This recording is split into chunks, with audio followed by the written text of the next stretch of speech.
Hi, Christian Young here from Impress Solutions. Are your controls really controls?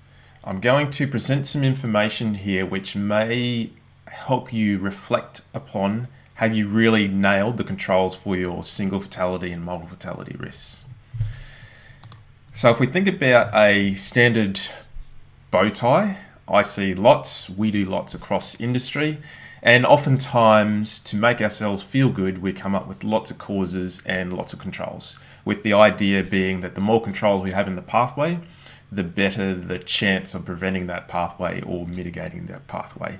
And here's an example of a bow tie for a client that we came across a few years ago there, and looks pretty good at first pass.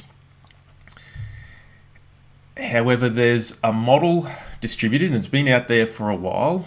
So the source of this one is here from the State of Queensland Risk Assessment Education Resource. You can contact us for a link or you can Google it, where it prompts us to consider looking at our controls that we've come up with to really determine, are they a control, are they a support activity, are they a verification activity, or they're not any one of those three, completely something different. If we have a look at the flow chart here around controls, act object system, I'm not going to go into that one today. I've been in that one in another video. I might do another one around that. A key prompt here, is it a prevention or mitigating? And is the performance specifiable, observable, measurable, and auditable? So keep that one in mind when we start thinking about just some generic ones over here. And even when you see the list of some of these, have a think about, well, are these controls? Do they meet this definition here? And if it becomes a no, then we end up over here around these idea of support activities, which is an activity that's maximize the health or minimizes the erosion of control. Is the specific activity observable, specific, and auditable? And if yes, we end up there. If it's no to any of those, is it an in-field check that control is implemented? Is it an activity that determines if control is healthy, functioning as required? Is it an activity that determines effectiveness of controls? So verification activity. So pictured here is some examples of wording that I took from that bow tie that I had on the previous slide there.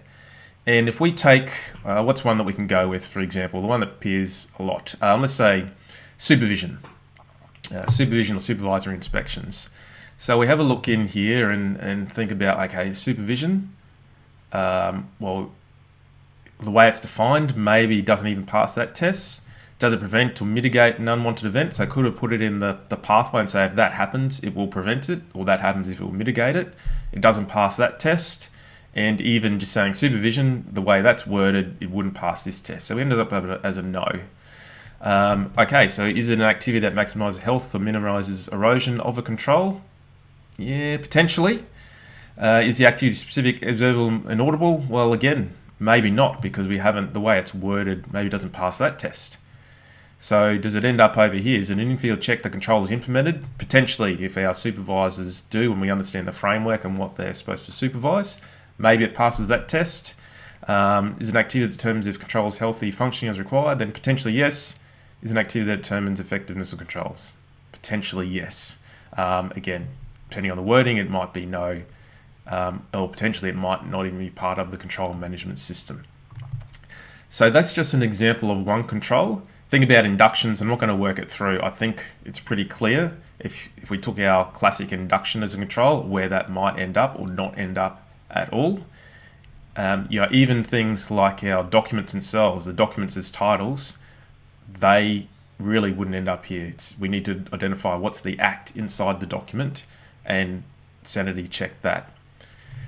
So by applying this model to a bow tie and just thinking this next layer through, we're able to go back and look at this bow tie and show that, hang on, these things that you thought were controls and you had a level of comfort in and around actually are not. And so we need to do a bit of a retrofit here and identify the true controls to give us a line of sight on the pathways themselves. So what do you need to do? The opportunity is to take this control selection framework And you've got to start somewhere. So our suggestion is starting with risk assessments for single fatality and multi-fatality risks, because that's where we want to save lives, don't we? We don't want those things to happen. And as a starting point, if you see any words around training, monitoring, reviewing, checking, inspecting, verifying, straight away they are flags to say they're not going to be a control according to that selection flow chart. And interestingly, it may require unwinding of things that we class were critical controls do not even pass the test. And we've worked with organisations that had to go on that journey. Ultimately, we want to identify those critical few things, get absolutely clear what are the controls, and we want to do them well. It doesn't necessarily have to be the critical controls, so you want to do them well as well, but there'll be other controls that we want to make sure they're in place, they're working, they're functioning, and we're clear on what they are. So you can do it yourself. Obviously, we can help as well. And if you're a bit unsure what to do or where to go, then we offer a free service there where you can send us your first one or your biggest one, and we can apply the framework there to give you a bit of a sense, and you might then be able to retrofit that back. Okay, hopefully that helps. As always, interested in comments and questions that people might have. And thanks for listening. Chat to you later. Bye-bye.